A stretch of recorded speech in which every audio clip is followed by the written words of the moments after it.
Unit 5. Grandma irons Johnny's pants. Grandma, could you iron my pants for me? Johnny shouted down the stairs. I'm going to be late for school.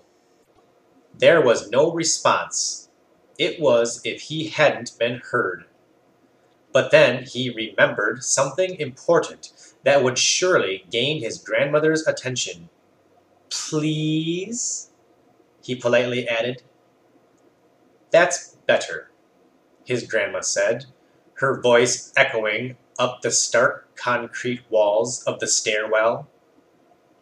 Following this, he threw the wrinkled pants down to her. Thanks, Granny, was all he said.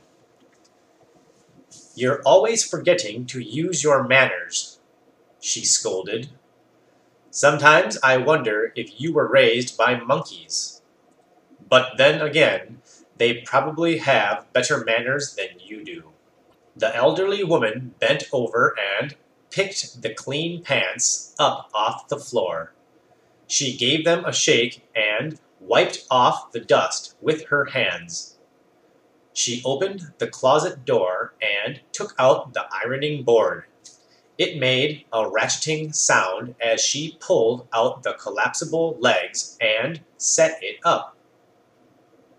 Cold water trickled from the tap as she filled the iron, being careful not to get the cord wet. Then, after plugging in the iron, she went upstairs to get some other clothes to iron.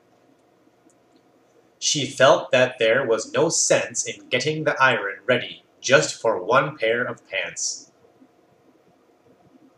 When she returned, the iron was hot and ready for action. She flattened out one of the pant legs, made sure the creases lined up, and then ran the hot iron firmly across it. Steam belched out of the iron, and it hissed as it took the wrinkles out of the material. She then repeated the process with the other leg. Your pants are ready, Granny yelled.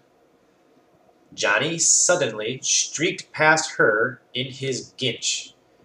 He tore the pants out of her hands so quickly it nearly gave her a nasty burn. Granny shook her head at the boy's disrespectful behavior. Thanks again, Granny, was all that the nearly naked boy said, and then he was gone.